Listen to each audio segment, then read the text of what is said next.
Bismillahirrahmanirrahim. Assalamualaikum warahmatullahi wabarakatuh. Pada pertemuan kali ini, kami dari kelompok 12 akan membahas studi kasus mengenai penganiayaan guru oleh wali murid.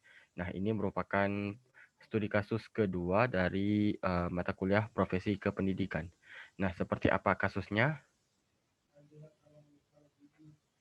Nah, untuk kasusnya itu Rahmah, umur 25 tahun, sebagai guru honorer di Sekolah Dasar Negeri SDN Jambi Baru, Sultan Daulat Kota Subulus Salam, yang merupakan korban penganiayaan, meminta pihak kejaksaan agar segera mengeksekusi pelaku yang sudah divonis yang hukuman sebulan penjara. Nah, bagaimana pengumpulan data dan analisisnya?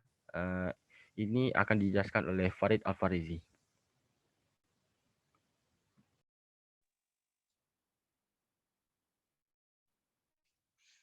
Baiklah, terima kasih Darlis. Sekarang saya akan menjelaskan bagian pengumpulan datanya. Berdasarkan kasus yang kami dapat, kami mendapatkan 4 poin untuk pengumpulan datanya.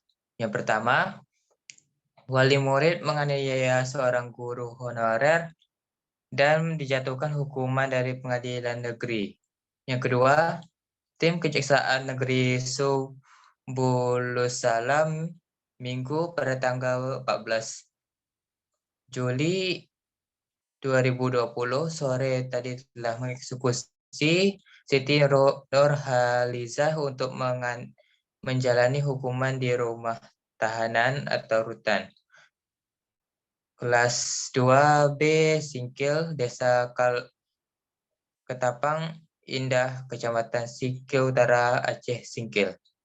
Yang ketiga, yang berdasarkan Undang-Undang Nomor 14 Tahun 2005 Pasal 39, dan poin keempat atau yang terakhir, yaitu berdasarkan pasal 351 ayat 1 KUHP. Next. Baiklah, di sini juga ada analisis data dari pengumpulan data yang tadi. Yang pertama, kami analisis berita yang diberikan pada kasus di atas dapat dihasilkan bahwa wali murid tidak berhak menghukum guru karena menghukum anaknya, karena telah ada prosedur-prosedur untuk mengadu kepada pihak sekolah.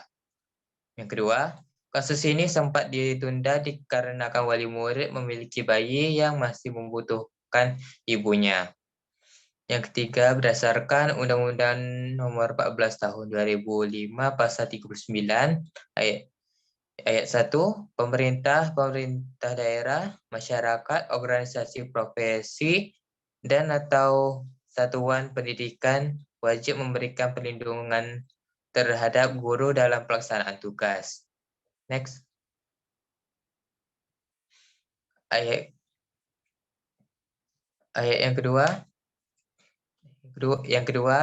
perlindungan sebagaimana maksud pada ayat 1 meliputi perlindungan hukum, perlindungan profesi, serta perlindungan keselamatan dan kesehatan kerja. Yang ketiga, perlindungan hukum sebagaimana dimaksud pada ayat 2 mencakup perlindungan hukum terhadap tindak kekerasan, ancaman, perlakuan diskriminatif, intimidasi, atau perlakuan tidak adil dari pihak peserta didik, orang tua peserta didik, masyarakat, birokrasi, atau pihak lain. Lalu poin yang keempat, berdasarkan pasal 351 ayat 1 KUHP, penganiayaan dihukum dengan hukuman penjara selama-lamanya 2 tahun 8 bulan atau denda sebanyak-banyaknya 4.500.000 rupiah. Baiklah, sekian dari saya kembalikan pada moderator. Baik, terima kasih kepada Farid Al-Farizi. Nah, untuk selanjutnya ada penjelasan perbaikan berupa kesimpulan dan saran dari kasus yang kami bahas. Nah, untuk itu akan dijelaskan oleh Raja Muhammad Fadli Rinaldi. Baik, terima kasih kepada moderator yang telah memberikan kesempatan kepada saya untuk berbicara.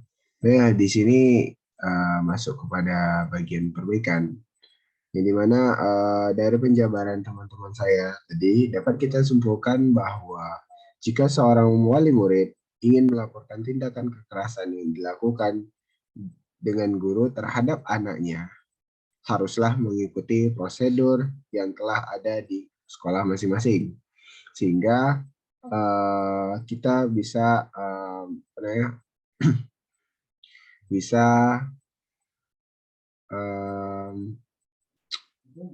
tidak ada lagi wali murid menganiaya guru dikarenakan perlakuan guru terhadap anaknya. Gitu. Jadi pihak sekolah juga harus turut andil dalam masalah ini, karena pihak sekolah juga harus mencegah dan memberikan prosedur-prosedur kepada wali murid yang ingin melapor.